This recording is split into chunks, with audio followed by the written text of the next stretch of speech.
যাদের নামের প্রথম অক্ষর বাংলায় স এবং ইংরাজিতে এস দিয়ে শুরু, তাদের অবস্থান হলো ইংরাজি বর্ণমালার ১৯তম অংশে এবং এদেরকে রাশি হিসাবে নিয়ন্ত্রণ করে সূর্য। তো সূর্য যাদের নিয়ন্ত্রক, তারা কিন্তু চারিত্রিকভাবে কঠোর পরিশ্রমী হয়ে থাকেন। পরিশ্রম এবং বুদ্ধিদীপ্ততার মাধ্যমে কিন্তু এরা মানুষদের মন জয় করতে পারে।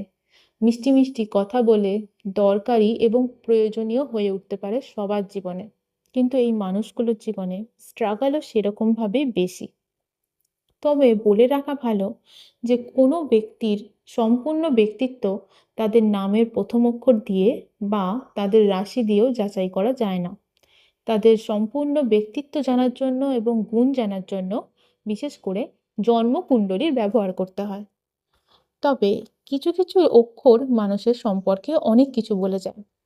যেমন এই ১২ই মার্চ তারিখে এস নামের মানুষদের সঙ্গে হতে চলেছে অনেক কিছু ঘটনা।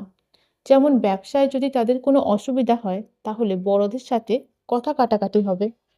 সম্পর্কের মধ্যে টানাপোড়েন দেখা দিতে পারে, কারণ এরা অনেকটাই আবেগপ্রবণ হয়ে থাকে। এরা মিথ্যে কথা সহ্য করতে পারে না। এরা সবাইকে মন দিয়ে ভালোবাসে। তাই জন্য আবেগপ্রবণিত হয়ে ঝগড়া, ঝামেলা, অশান্তি হওয়ার একটা অসুবিধা কিন্তু এদের রয়েছে। তাই আপনাদের ক্ষেত্রে আমি বলতে চাই যে বড়দের সাথে অযথা তর্ক বিতর্কে না জড়িয়ে শান্ত মাথায় আবেগকে নিয়ন্ত্রণ করে চলতে।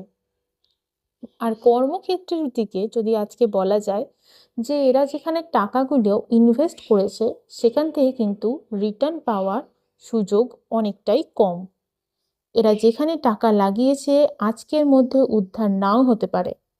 এদের ক্ষেত্রে আমি বলতে চাই টাকা পয়সার দিকে এদের ভাগ্যটা কিন্তু খুব ভালো নয়।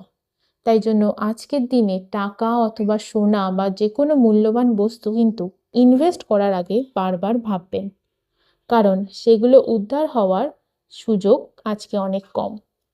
প্রেম সম্পর্কে আজকের দিনে এদের কোনো অসুবিধা না হলেও নিজের আবেগকে যদি এরা নিয়ন্ত্রণে না রাখতে পারে, সেই বললাম সম্পর্কের মধ্যে টানাপোড়েন এবং অশান্তি এদের মধ্যে চলে আসবে।